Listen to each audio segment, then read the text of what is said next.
வணக்கம். இன்றைய மாவட்ட செய்திகள். மதுரை சிந்தாமணி பகுதியில் பாஜக தென் மாவட்ட பொறுப்பாளர்கள் ஆலோசனை கூட்டம் நடைபெற்றது. பாரதிய ஜனதா மாநில தலைவர் நயினார் நாகேந்திரன் தலைமை வகித்தார். தேர்தல் பணிகள் குறித்து பலகட்ட ஆலோசனை நடத்தப்பட்டது. திரு ஓபிஎஸ் அவர்கள் ஏற்கனவே நான் போன்ல வேற பேசியிருக்கேன். ஆனா அவங்க என்ன முடிவு எடுத்தாங்கிறது தெரியல. ஆனா இன்னைக்கு அப்படி வெளியே போறதாக அவர் அறிவிப்பு வந்து சார், தன்மானம் கட்சியில் இருக்கும்போது எனக்கு தன்மானம் ரொம்ப முக்கியம் அப்படின்னு சட்டமன்றத்தில் சந்திக்கும் போதும் சரி, நான் ஏற்கனவே போன்லயே நான் அவங்கள்ட்ட பேசிட்டு தான் இருக்கிறேன். அவங்களுடைய சொந்த பிரச்சனை அல்லது வேற எதுவும் பிரச்சனையாங்கிறது எனக்கு தெரியல. தொடர்ந்து மோடி அவர்கள் வந்து 2 முறை வந்து சந்திக்க நேரம் ஒதுக்கி தரல அப்படின்ற ஒரு வருத்தத்துலதான் ஓபிஎஸ் இல்ல, அதை பத்தி எனக்கு தெரியாது. நான் என்கிட்ட சொல்லியிருந்தா நாங்க வாங்கி கொடுத்துருப்போம்னு நான் ஏற்கனவே சொல்லியிருந்தேன். இபிஎஸோட அழுத்தத்தினாலதான் ஓபிஎஸ் வந்து புறக்கணிக்கப்பட்டாரு அப்படின்னு அப்படி ஒன்றும் அறிக்கை வெளியிட்ட பிறகு திரும்ப அவரை தொடர்பு கொண்டு எதுவும் இணைக்கிறதுக்கான பேச்சுவார்த்தை எதுவும் நடக்குதா சார்? பாஜக இல்ல, அறிக்கை வெளியிடுறதுக்கு முன்னாடி நான் பேசியிருந்தேன். ஏற்கனவே நான் போன்ல பேசியிருந்தேன். பேசியிருந்து எதுவும் முடிவு எடுக்க வேண்டாங்கிறத நான் கேட்டுக்கிட்டேன். திரு டிடிவி தினகரன் அவர்களிடம் நான் பேசியிருக்கிறேன். இல்ல, அது அவங்கள்ட்ட தானே கேட்கணும். இல்ல, நீங்க என்ன இருக்கு, ஏன்னா உங்களுக்கு கூட்டணிக்கு பலவீனம் தானே எப்படினாலும் அவர் வெளியே போறதுங்க. இல்ல, அதாவது கூட்டணியில தேசிய ஜனநாயக கூட்டணி இருக்கா, நான் ஏற்கனவே சொல்லியிருந்தேன். அவங்க இப்படி ஒரு முடிவு எடுத்திருப்பதுங்கிறது அதுக்கு நான் கருத்து சொல்லுவேன். உங்களுக்கு பலவீனமா இல்லையா? அது தேர்தல் வெளியே போய் இல்ல, அவங்க எதுக்காக சந்திச்சாங்கன்னு எனக்கு தெரியல. அவங்க எதுவும் அறிக்கை வெளியிட்டு இருக்காங்களா, ஏதாவது சந்திச்சிருக்காங்க?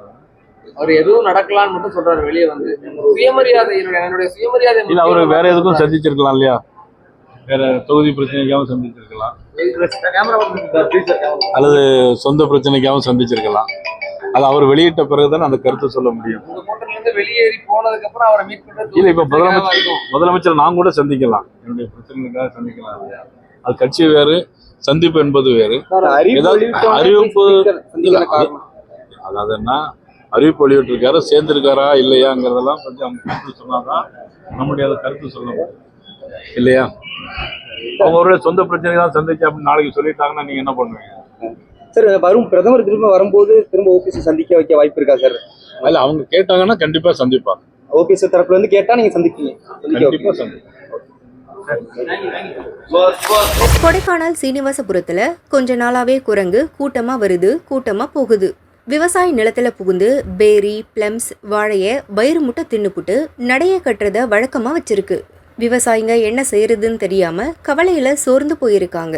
குரங்கு பைய குட்டிங்க வீடுகள்ல புகுந்து பலசரக்கு சாமான்களை மூட்டையோட தூக்கிட்டு ஓடுதுங்க.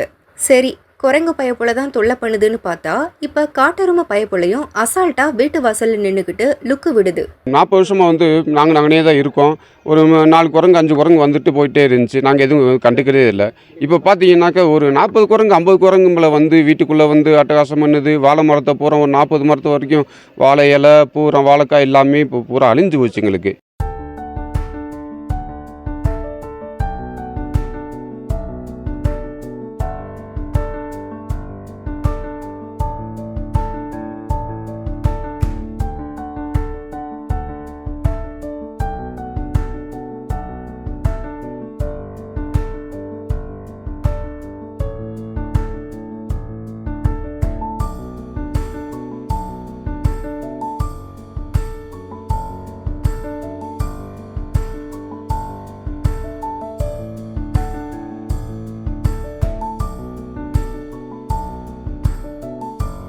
இந்த மாதிரி எங்களுக்கு வந்து வனத்துறையிலிருந்து குரங்கு, காட்டு மாடு, பன்னி இந்த மாதிரி எங்களுக்கு ஓவராக தொந்தரவு கொடுக்குது.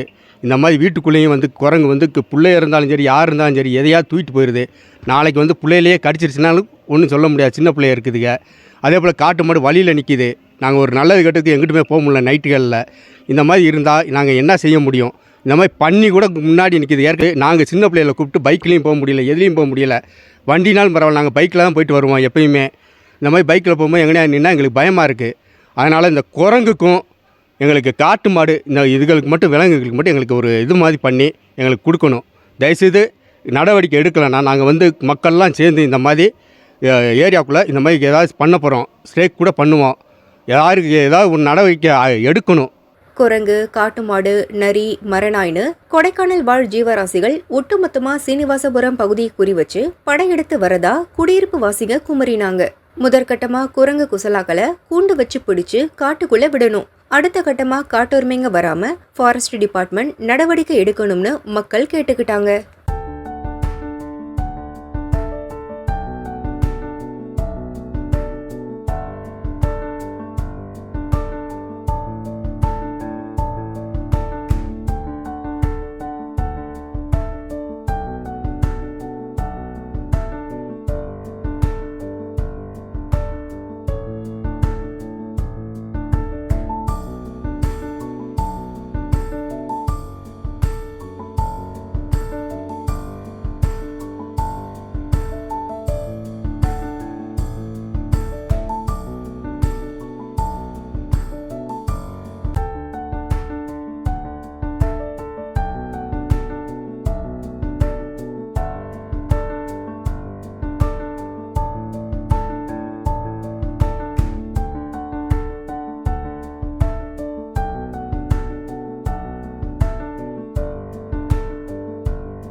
நாங்கள் இங்கே வந்து விவசாயம் பார்த்துட்ருக்கோம். இங்கே எப்படின்னா நாங்கள் விவசாயம் தான் எங்களை மெயின் வாழ்வாதாரம்.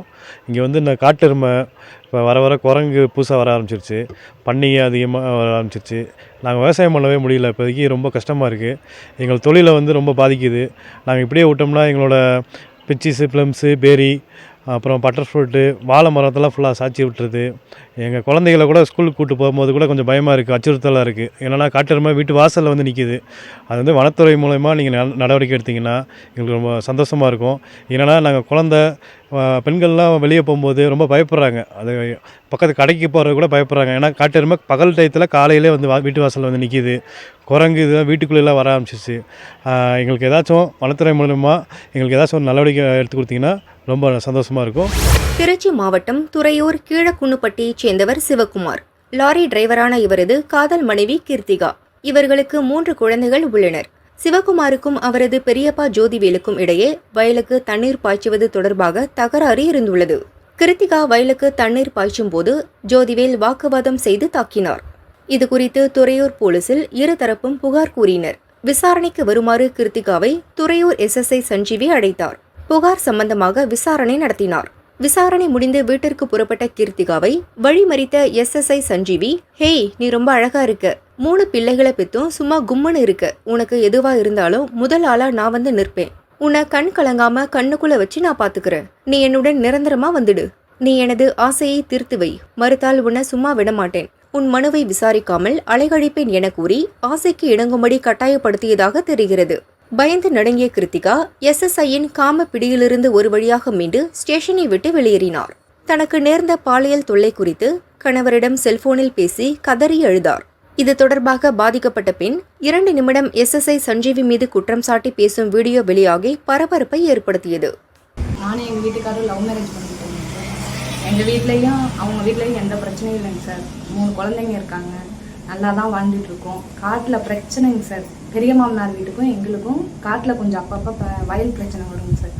வயல் பிரச்சனை வந்துகிட்டே இருந்து ஒரு நாள் ரொம்ப பிரச்சனை ஜாஸ்தியாகி கேஸ் கொடுக்குறது வரைக்கும் போயிடுச்சுங்க சார். அடிக்கடி வரைக்கும் போய் கேஸ் கொடுக்க போகணுங்க சார். கேஸ் கொடுக்க போகிறப்ப சஞ்சீவ் சார் இருந்துக்கிட்டு கேஸை எடுக்காமல் என்னக்கிட்ட ரொம்ப அசிங்கமாக பேசினாங்க sir.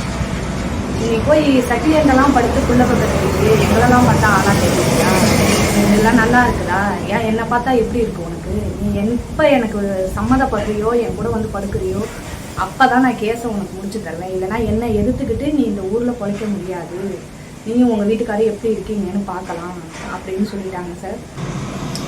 SP office, collector office, மனித உரிமை கழகம் எல்லாத்துலேயும் நாங்கள் பெட்டிஷன் போட்டிருக்கோங்க சார். இன்ன வரைக்கும் பெட்டிஷன் எடுத்து எந்த ஆக்ஷனையும் எடுத்த மாதிரி எங்களுக்கு தெரியலங்க சார். 1.5 மாதம் ஆச்சுங்க சார் பெட்டிஷன் போட்டு.